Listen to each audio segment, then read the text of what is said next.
जय Hind aspirants, this is Zaheer and welcome you back to SSB crack exams. Supreme Court Bharat के राज्यांग का final interpreter है और प्रोटेक्टर ऑफ द कॉन्स्टिट्यूशन भी है।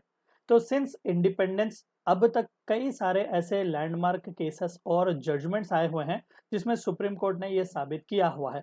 आज के इस लेक्चर में हम उन्हीं top most important landmark judgements और केसेस के बारे में डिस्कस करेंगे which are considered to be a milestone in Indian judiciary. तो आइए आज के इस लेक्चर को शुरू करते हैं। अब देखिए, सुप्रीम कोर्ट को जुडिशरी को final orbiter of the law भी कहा जाता है क्योंकि उन्होंने एक प्रॉमिस दिया हुआ है इंडियन पीपल को कि equal justice under the law ने प्रोवाइड करेंगे। सो उसी के चलते इंडियन कॉन्स्टिट्यूशन का फाइनल इंटरप्रेटर और गार्डियन भी माना जाता है सुप्रीम कोर्ट को। तो चंद इंपॉर्टेंट से ऐसे लैंडमार्क केसेस जो कि इसी जर्नी में, इंडियन जुडिशरी के जर्नी में माइलस्टोन जो माने जाते हैं, उनमें से सबसे पहला हम कह सकते हैं ए गोपालन केस। अब देखिए, थोड़ा बहुत मैं बैकग्राउंड आपको बता दूं। ए गोपालन जी है जो है वो एक पॉलिटिशियन है और वो कम्युनिस्ट आइडियोलॉजी से इंस्पायर्ड है, कम्युनिस्ट के पॉलिटिशियन है वो। हुआ क्या कि दरअसल जब प्रिवेंटिव डिटेंशन का एक्ट लाया गया था और तो उसके तहत उन्हें जेल में रखा गया था। अब जाहिर सी बात है कि प्रिवेंटिव डिटेंशन का कॉन्सेप्ट ही कुछ ऐसा है कि गलती तुमने अभी की नहीं है, तुम करोगे उसी के बिना पर अभी तुम्हें अंदर रखा गया है। तो हुआ क्या कि ए गोपालन जी ने जो है उन्होंने सुप्रीम कोर्ट का दरवाज़ा खटखटाया हुआ था और उन्होंने किया क्या, उन्होंने यही अर्जी लगाई कि ये तो ग्रॉस वायलेशन है आर्टिकल 13, 19, 21, 22 का, और स्पेसिफिकली आर्टिकल 21 के तहत जो लिबर्टी ऑफ लाइफ हमें दी जाती है, जो प्रोटेक्शन ऑफ लाइफ का वादा जो यहाँ पर किया जाता है, उसके बारे में क्या। अब देखिए, एक चीज़ हमें यहाँ पर ये भी समझनी है कि सुप्रीम कोर्ट भी टाइम ब टाइम जो है वो इवॉल्व होता जा रहा है, यानी कि अपने अपने जजमेंट्स को भी वो रिव्यू करता आया हुआ है। तो जितने भी अब हम जजमेंट्स पढ़ेंगे आप देखिएगा उसमें थोड़ा बहुत आपको ना डेवलपमेंट देखने को मिलेगा, चेंज भी देखने को मिलेगा। और यहाँ पर पहली बार हुआ ऐसा कि सुप्रीम कोर्ट ने एक बहुत ही नैरोवर व्यू लिया हुआ था। अब देखिए, हुआ ये कि वही चीज़ बताई गई यहाँ पर कि भाई जो प्रिवेंटिव डिटेंशन के तहत उन्हें डिटेंशन में रखा गया था वो as per established by the law था। तो बिकॉज ऑफ दैट हम इसे ना वायलेशन नहीं मान सकते, और किसी भी तरीके का वायलेशन नहीं हुआ है आपके फंडामेंटल राइट्स का which are enshrined in article 13, 19, 21 and 22, ये कहा गया। यानी कि सुप्रीम कोर्ट ने एक नैरोवर व्यू यहाँ पर लिया और सरकार ने जो एक्ट किया हुआ था उसे अपहोल्ड किया, ये कहकर कि देखो ये तो due procedure established by the law था, बस उसी को हम फॉलो कर रहे थे। यानी कि एक बहुत ही नैरोवर सा व्यू हमें आर्टिकल 21 का देखने को मिला हुआ था। अब सबसे मोस्ट इम्पॉर्टेंट जो सेकंड इम्पॉर्टेंट जो जजमेंट है वो शंकरी प्रसाद जी का केस है 1951 का। अब इस केस ने एक और अहम चीज डिस्कशन की हुई थी। अब देखिए, ये केसेस भी ऐसे हैं जो ज्यादातर कॉन्स्टिट्यूशन की अमेंडेबिलिटी को भी डील करने लग गए। अब जाहिर सी बात है कि देखो, इंडियन कॉन्स्टिट्यूशन को रिजिडिटी और फ्लेक्सिबिलिटी का ब्लेंड भी माना जाता है, लेकिन इसका मतलब ये तो नहीं कि हर एक आध दिन जब भी जरूरत पड़ती है हम कॉन्स्टिट्यूशन को अमेंड करते जाएंगे और सुप्रीम कोर्ट या जुडिशरी खामोश बैठेगी। ये तो बिल्कुल गलत होगा। तो शंकरी प्रसाद का केस आया हुआ था 1951 में। अब यहाँ पर सबसे इंपॉर्टेंट सा जो क्वेश्चन सुप्रीम कोर्ट के सामने आया हुआ था वो ये कि क्या फंडामेंटल राइट्स को अमेंड किया जा सकता है। ह्यूज क्वेश्चन मार्क यहाँ पर। अभी देखिए, वो बेसिक स्ट्रक्चर का डॉक्ट्रिन अभी आया नहीं था, तो इसी के लिए ये उसके आगे के ही जजमेंट्स हैं। सो पहला अमेंडमेंट जो लाया गया था उसे चैलेंज किया गया था यहाँ पर, और साथ ही साथ सुप्रीम कोर्ट ने यहाँ पर ये कंटेंट किया कि देखो, पार्लियामेंट का पावर जो है अंडर आर्टिकल 368, उसमें power to amend fundamental rights भी है। यानी कि यहाँ पर भी एक नैरोवर सा व्यू सुप्रीम कोर्ट ने लिया हुआ था। आर्टिकल 368 हम सभी को भी पता है कि इसी की मदद से हमें 3 टाइप्स ऑफ अमेंडमेंट्स दिए गए हैं, एक सिंपल, दूसरा स्पेशल और तीसरा special majority plus half of the state का रैटिफिकेशन।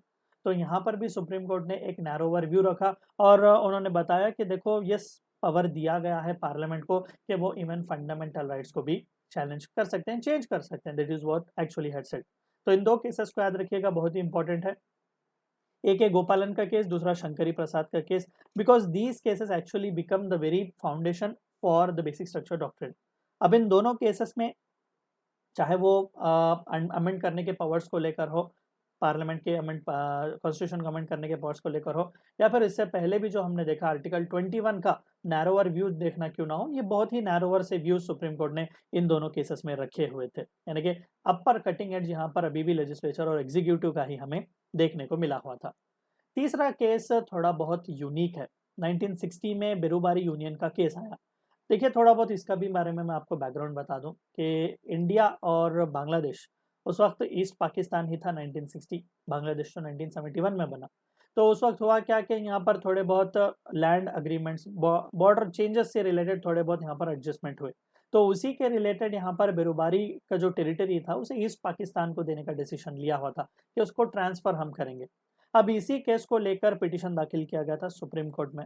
अब यहाँ पर सबसे इम्पोर्टेंट सा सवाल, क्या भारत सरकार या फिर पार्लियामेंट के हाथ में इतना पावर है कि वो किसी टेरिटरी को, इंडियन टेरिटरी को फॉरेन टेरिटरी के हवाले सौंप सकते हैं क्या? नहीं। अब देखिए बहुत लंबा चौड़ा इसका डिस्कशन हुआ, हियरिंग हुआ। सबसे इंपॉर्टेंट यहाँ पर जो चीज़ लाई गई दैट वाज आर्टिकल 3। थोड़ा बहुत मैं आर्टिकल 3 के बैकग्राउंड के बारे में बता दूं। देखिए आर्टिकल 3 जो है वो एक छूट देता है या फिर पावर देता है सेंटर को कि वो चाहे तो किसी भी स्टेट को तोड़ सकते हैं, दो स्टेट्स को जोड़ सकते हैं, नाम वगैरह भी चेंज कर सकते हैं। उन्हें स्टेट का कंसेंट लेने की ज़रूरत नहीं है। यानी कि अल्टीमेटली वही यूनिटेरियन जो एक टेंडेंसी जो हम कहते हैं, सेंटर के हाथ में ही ज़्यादातर पावर्स हैं। तो इसी आर्टिकल 3 के तहत क्या वो चंद एन्क्लेव्स या फिर चंद इस तरीके के टेरिटरीज वो किसी फॉरेन कंट्री को दे सकते हैं।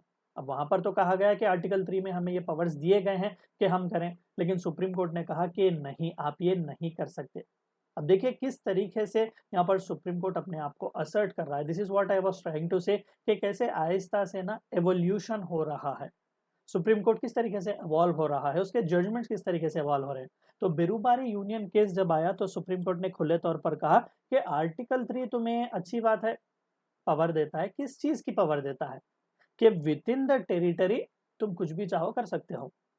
किसी दो स्टेट्स को तोड़ के मिलाओ, किसी एक स्टेट को तोड़ के दो टुकड़े करो, नया नाम रखो, पुराना नाम रखो, ये सब आपको अधिकार दिए गए हैं। लेकिन लेकिन यहाँ पर फॉरेन के हाथ में किसी एलियन टेरिटरी के पास हम अपनी टेरिटरी दे रहे हैं, तो because of that you need an amendment to be pass. आपको कॉन्स्टिट्यूशन को अमेंड करना पड़ेगा। अब कॉन्स्टिट्यूशन को अमेंड करना इतना आसान नहीं है, आपको स्पेशल मेजोरिटी लानी पड़ेगी, जहाँ पर you need 50% of the total membership and two third members present and voting. तो उसी के चलते हुआ क्या, अभी पंडित नेहरू जी की सरकार थी तो उन्होंने 9th कॉन्स्टिट्यूशनल अमेंडमेंट लाया हुआ था। सो because of that transfer of Berubari union actually happened. तो ये बहुत ही क्लासिक सा एग्जाम्पल है जहाँ पर सुप्रीम कोर्ट अपनी आइडेंटिटी को असर्ट करता आया। अब आता है सबसे जबरदस्त सा case, one of the most historic cases, that is Golaknath case. 1967 में ये केस आया। अगेन यहाँ पर देखिए वही सवाल आया। पहले ए.के. गोपालन और शंकरी प्रसाद केस को आप हमेशा से याद रखिएगा। ए.के. गोपालन में तो नैरोवर व्यू रखा गया फंडामेंटल राइट्स का, आर्टिकल 21 से रिलेटेड कहा कि ड्यू प्रोसीजर ऑफ लॉ जो है वो सबसे बड़ा है। और शंकरी प्रसाद केस में तो हमें बताया गया कि हाँ भाई आर्टिकल 368 की मदद से पार्लियामेंट फंडामेंटल राइट्स को भी चेंज कर सकता है। लेकिन यहाँ पर गोलकनाथ केस में सबसे इंपॉर्टेंट सी चीज यहाँ पर सुप्रीम कोर्ट करता क्या है, वो अपने खुद के पिछले जजमेंट्स को वो रिव्यू करता है और कहता है कि भाई क्या सच में पावर दिया गया है कॉन्स्टिट्यूशन को अमेंड करने का? क्या फंडामेंटल राइट्स को पार्लियामेंट अमेंड कर सकता है या फिर नहीं? जो आर्टिकल 13 की हम बात करते हैं कि भाई पावर्स दिए जा चुके हुए हैं कि कोई भी लॉ अगर फंडामेंटल राइट्स के खिलाफ है तो वो नल एंड वॉइड वगैरह होगा। तो उससे रिलेटेड मद्देनजर रखते हुए सुप्रीम कोर्ट ने ये कहा, अच्छी बात है कि आर्टिकल 368 का रेफरेंस आप दे रहे हैं। आर्टिकल 368 देता क्या है हमें? आर्टिकल 368 जो है वो बस हमें प्रोसीजर देता है कॉन्स्टिट्यूशन को अमेंड करने का, पावर नहीं देता। अब आप सोच सकते हैं सर ये कैसा मास्टर स्ट्रोक है कि प्रोसेस दिया गया है, पावर हमें नहीं दिया गया। तो सुप्रीम कोर्ट ने उससे रिलेटेड कहा कि देखो कॉन्स्टिट्यूशन कोई मजाक नहीं है। कॉन्स्टिट्यूशन को अमेंड करने के लिए you need a special body like constituent assembly, उसी के हाथ में ये पावर है। यानी कि आर्टिकल 365 जो है वो आपको बस प्रोसेस बताता है कि जिससे कि आप कॉन्स्टिट्यूशन को अमेंड करते हैं, लेकिन वो आपको पावर नहीं देता। So this is what the first biggest clash which you can say in between the judiciary and the executive plus legislative that has happened. तो क्लियरली कहा गया कि देखो फंडामेंटल राइट्स जो है वो अमेंडेबल नहीं है, और फंडामेंटल राइट्स को अमेंड करने के लिए आपको नए कॉन्स्टिट्यूएंट असेंबली को बिठाना पड़ेगा, तभी आर्टिकल 368 की मदद आप ले सकते हैं। तो one of the most important judgements Golaknath case को माना जाता है। Next most important case Keshavananda Bharati का केस। ये तो जुडिशरी के इतिहास में एक सबसे बड़ा माइलस्टोन आप कह सकते हैं। लेकिन थोड़ा बहुत बैकग्राउंड में आपको फिर से बता दूं। अभी गोलकनाथ जी का केस हमने देखा 1967। अब देखिए ये सभी टाइम फ्रेम इंदिरा गांधी जी का था। तो जैसा ही सुप्रीम कोर्ट ने, जुडिशरी ने अपना असर्टिवनेस दिखाने की कोशिश की, immediately 24th constitutional amendment act पास किया गया, जिसके तहत खुली छूट पार्लियामेंट को दी गई कि वो किसी भी हिस्से को चेंज कर सकते हैं, चाहे वो फंडामेंटल राइट्स हो and even the very article 368 itself, और जुडिशरी अपनी दखलंदाजी उसमें नहीं दे सकता। This was what the 24th constitutional amendment has brought. अब देखिए ड्यू प्रोसेस ऑफ लॉ जब हम फॉलो करते हैं तो no doubt judiciary are bound by that. अब 24th कॉन्स्टिट्यूशनल अमेंडमेंट एक्ट खुले तौर पर यहाँ पर कॉन्स्टिट्यूशन को अमेंड करने के बाद ही तो ये रूल बनाया गया है कि पावर्स दिए गए हैं, पावर्स एडिक्वेटली पार्लियामेंट को दिए गए हैं, नए कॉन्स्टिट्यूंट असेंबली को बिठाने की जरूरत नहीं है। आप चाहे तो किसी भी हिस्से को चेंज कर सकते हैं और जुडिशरी उसे रिव्यू भी नहीं कर सकती। यानी कि एक डायरेक्ट टसल यहाँ पर आप देख सकते हैं एग्जीक्यूटिव, लेजिस्लेचर और जुडिशरी के खिलाफ, एक दूसरे के खिलाफ यहाँ पर हो रहा है। अब उसी के चलते सुप्रीम कोर्ट ये सभी चीजें जो है वो क्लोजली ऑब्जर्व कर रहा था, क्लोजली मॉनिटर कर रहा था। थोड़ा बहुत केशव नंदा भारती जी के इसके बैकग्राउंड के बारे में बता दूं। केशव नंदा भारती जी जो थे वो एक मठ के शीर थे, केरला में एक बहुत बड़े टेम्पल के वो हेड प्रीस्ट थे वहां पर। तो हुआ क्या कि केरला सरकार ने ऑर्डर्स जारी किए हुए थे जिसके तहत इवन टेम्पल्स का एडमिनिस्ट्रेशन भी सरकार ने अपने हाथ में लिया हुआ था। तो उसी के चलते उन्होंने क्या किया, पिटीशन सुप्रीम कोर्ट में दाखिल किया। ठीक है, one of the largest judiciary bench यहाँ पर बैठे हुए थे और बहुत लंबी चौड़ी सुनवाई यहाँ पर हुई थी और इसी का एक रिजल्ट आप कह सकते हैं बेसिक स्ट्रक्चर डॉक्ट्रिन। बहुत ही लंबे अरसे तक इसका हियरिंग्स चले, दोनों पक्षों को जुडिशरी ने सुना और अल्टीमेटली जुडिशरी ने बताया कि ठीक है, अच्छी बात है। एंड इवन आर्टिकल 24 का भी जिक्र वहां पर किया, अमेंडमेंट 24 का भी जिक्र वहां पर किया गया और कहा कि ठीक है, वी आर एक्सेप्टिंग कि you can change any part of the constitution, इसमें कोई भी शक नहीं है, we are accepting that, but you can not change the basic structure of the constitution.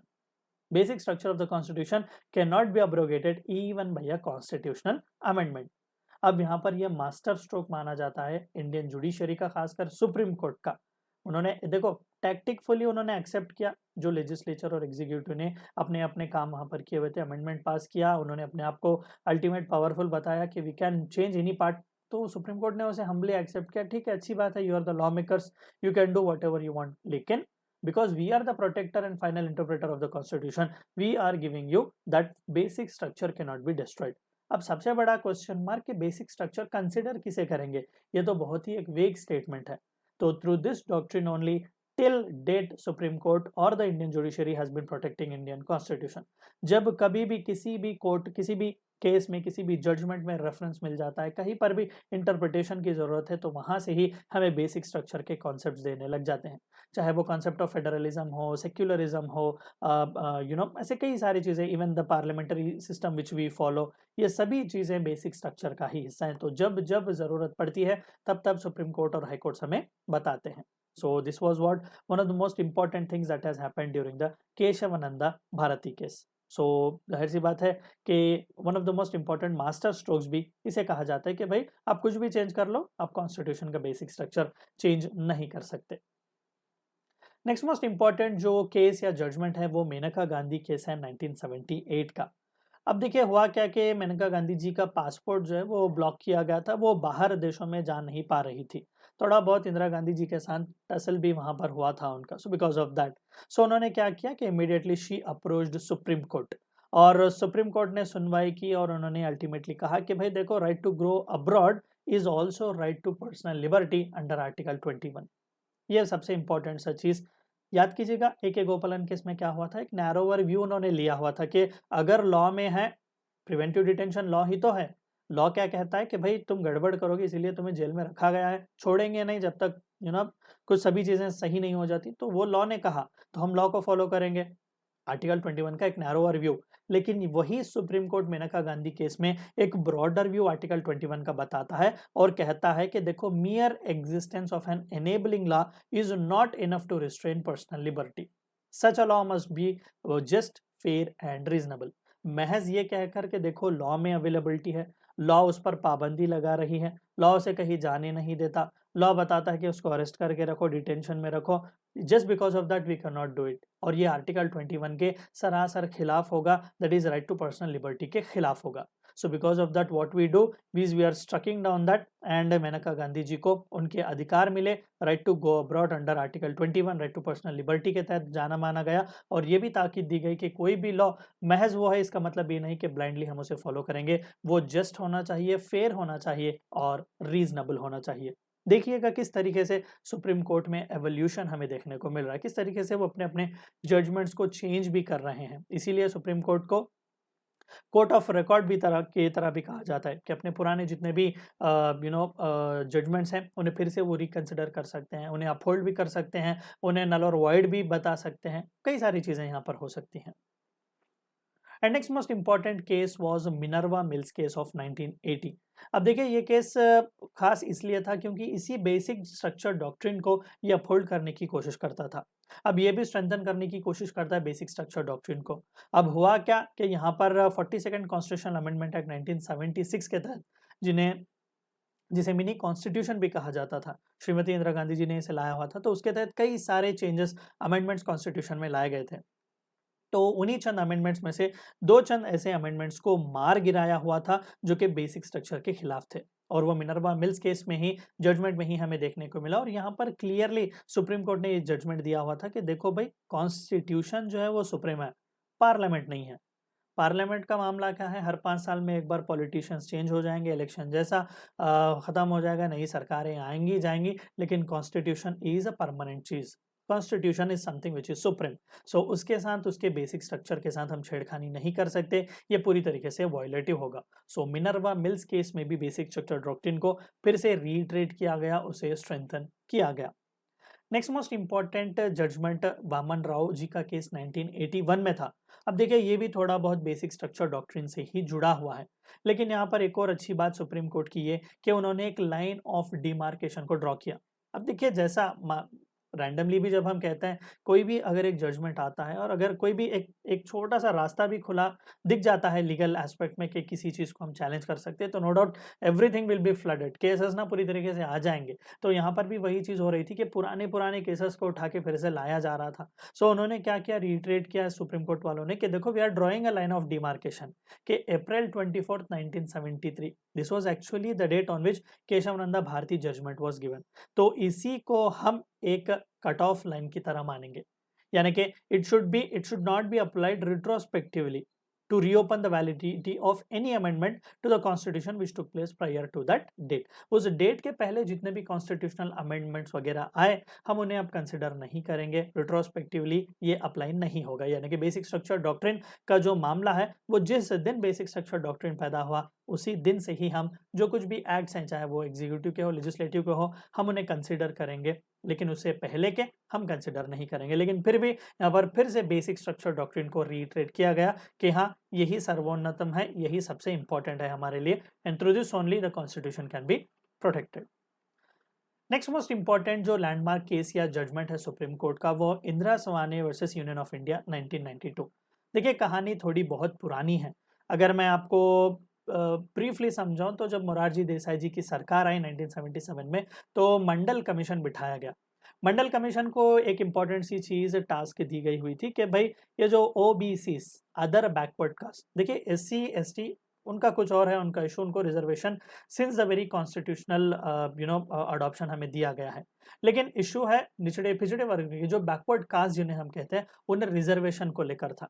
तो कई साल ना ये चर्चा चली। वैसे तो मंडल कमीशन ने इमीडिएटली रिपोर्ट दी हुई थी, नीलम संजीव रेड्डी जी प्रेसिडेंट थे, लेकिन कमीशन के रिकमेंडेशंस पर कुछ काम नहीं हुए थे।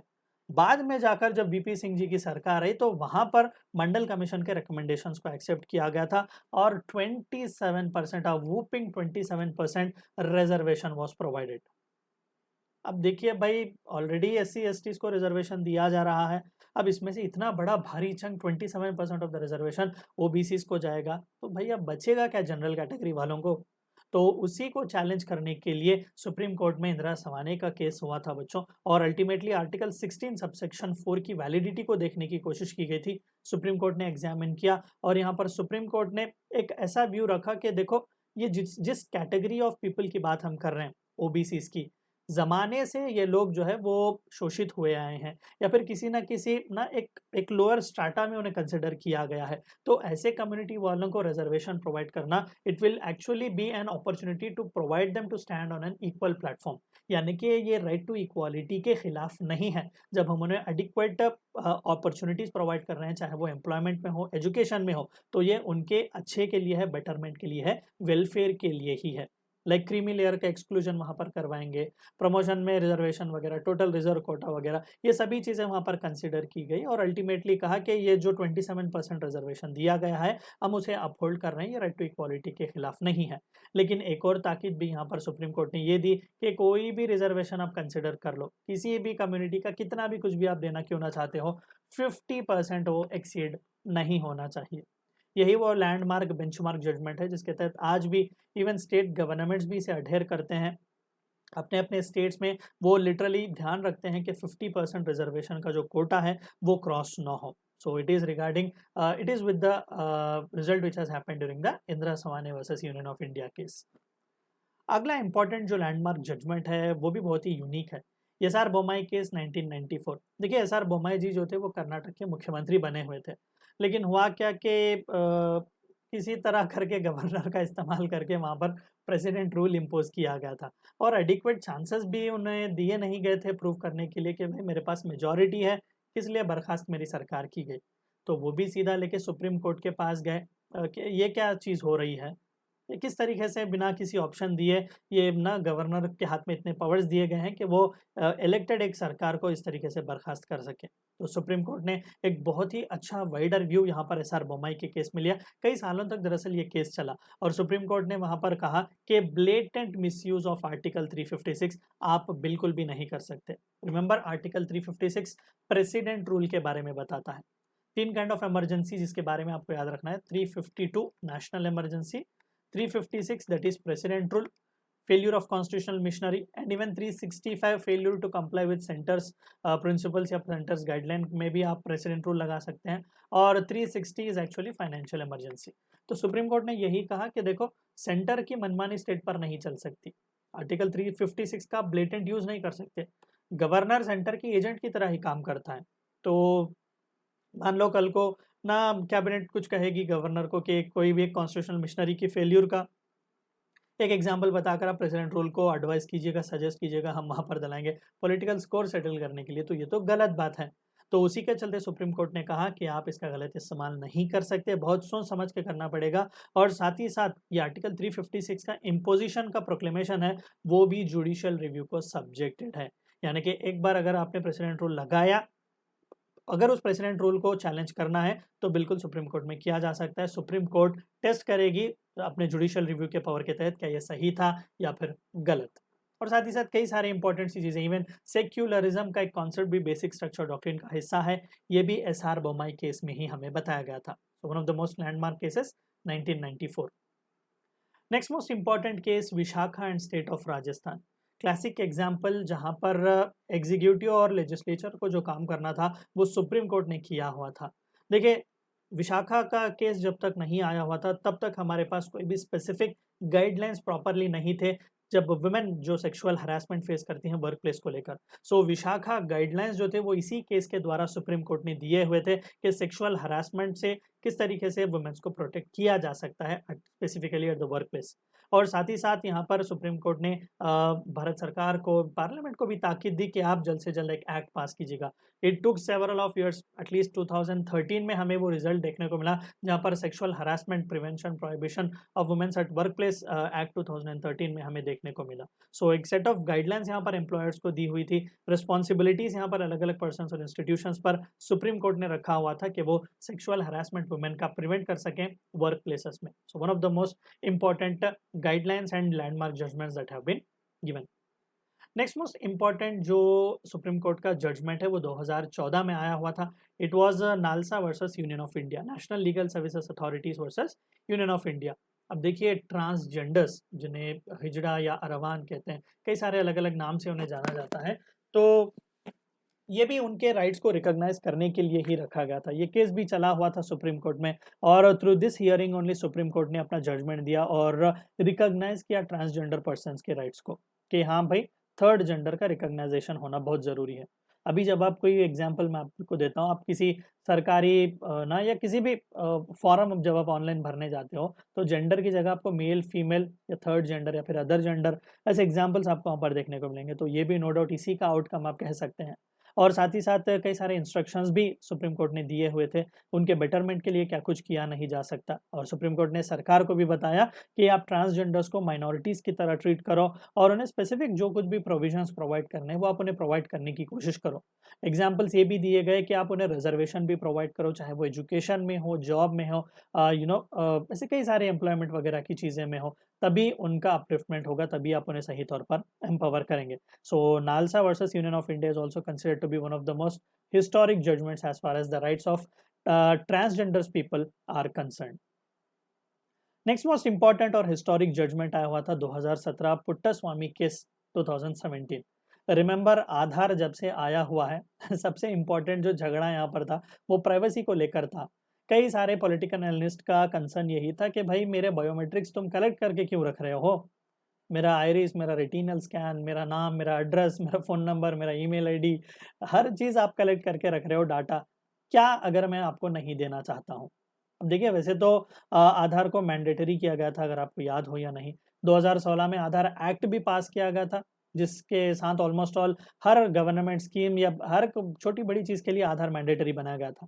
तो उसी के चलते यहाँ पर इस आधार केस को लिया गया था, तो बहुत ही लंबी-चौड़ी यहाँ पर भी चर्चा हुई और यहाँ पर भी ये व्रिट केस जो सुप्रीम कोर्ट में लाया गया था, दरअसल पुट्टास्वामी जी जो थे वो रिटायर्ड जस्टिस थे, तो आधार की वैलिडिटी को उन्होंने यहाँ पर चैलेंज किया हुआ था और उन्होंने यही कहा, पिटिशनर ने यही कहा कि देखो राइट टू प्राइवेसी जो है वो हमारी फंडामेंटल राइट है, ठीक है? और आधार उसे ब्रीच करता है। तो सुप्रीम कोर्ट ने सोचा समझा और उन्होंने भी यही कहा कि यस सुप्रीम को आधार का जो ये वैलिडिटी है वो हम उसे ये कहते हैं कि कहीं न कहीं अब वो ब्रीच करता है आपकी राइट टू प्राइवेसी। अगर वॉलंटरीली आप देना चाहते हैं अपना डाटा तो it is up to you, अगर नहीं तो कोई बात नहीं। So because of this judgement only Bharat सरकार बाद में एक स्टेप नीचे उतरी और मैंडेटरी जो आधार रखा गया था उसे पूरी तरीके से वॉलंटरी इन नेचर बना दिया गया था। So it was because of Puttaswamy case only that has happened. एक और अच्छी बात यहाँ पर ये हुई कि ये आर्टिकल 21 के तहत राइट टू प्राइवेसी को यहाँ पर रिकॉग्नाइजेशन मिला हुआ था कि भाई right to liberty of life जो हमने दी हुई ना, उसमें राइट टू प्राइवेसी भी one of the most important right है। तो right to privacy under article 21 is considered to be a fundamental right. एक और इम्पोर्टेंट सा जजमेंट या केस हमें देखने को मिलता है नवतेज सिंह जोहार वर्सेस यूनियन ऑफ इंडिया 2018। अब देखिए इससे पहले वैसे तो ये केस आया 2018 में, लेकिन 2013 में सुप्रीम कोर्ट ने एक थोड़ा सा नैरोवर व्यू लिया हुआ था, सुरेश कुमार कौशल वर्सेस नास फाउंडेशन। अब हुआ क्या कि धारा 377 377 ऑफ आईपीसी जो कि होमोसेक्सुअल एक्ट्स को क्रिमिनलाइज करता है, उसे अपहोल्ड किया था। सुप्रीम कोर्ट ने उसे अपहोल्ड किया हुआ था, लेकिन अब उस जजमेंट को ओवरटर्न किया गया। नवतेज सिंह जोहार वर्सेस यूनियन ऑफ इंडिया 2018 में सुप्रीम कोर्ट ने एक ब्रॉडर व्यू लिया और कहा कि देखो criminalisation of sexual acts between consenting adults, चाहे वो मेल और मेल हो, फीमेल और फीमेल क्यों ना हो, अगर वो एडल्ट्स हैं irrespective of their gender etcetera, ठीक है, उनके बीच अगर कंसेंशुअल सेक्सुअल एक्ट्स हैं तो वो किसी तरीके से भी क्रिमिनल नहीं माने जाएंगे। और जाहिर सी बात है कि आर्टिकल 14, 15, 19 या 21 ऑफ द इंडियन कॉन्स्टिट्यूशन का वायलेटिव उन्हें नहीं माना जाएगा, यानी कि सेक्शन 377 ऑफ आईपीसी को अब यहाँ पर डिक्रिमिनलाइज किया गया था। पहले जो सुरेश कुमार कौशल के रूलिंग में जो क्रिमिनलाइजेशन को अपहोल्ड किया गया था, अब उसे डिक्रिमिनलाइज करके होमोसेक्सुअल एक्टिविटीज को यहाँ पर अब डिक्रिमिनलाइज यहाँ पर किया गया था।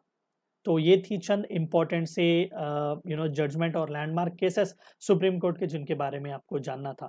So meet you next time, until then stay healthy, stay safe. Thank you for watching my lecture. जय हिंद। अगर आप एक डिफेंस एस्पिरेंट हैं और SSB interview, NDA, CDS, AFCAT जैसे एग्जाम्स के लिए प्रिपेयर कर रहे हैं तो आप एसएसबी क्रैक एग्जाम्स के कोर्स को चेक करना ना भूलें। आप हमारी लर्निंग एप्लीकेशन को गूगल प्ले स्टोर से भी डाउनलोड कर सकते हैं।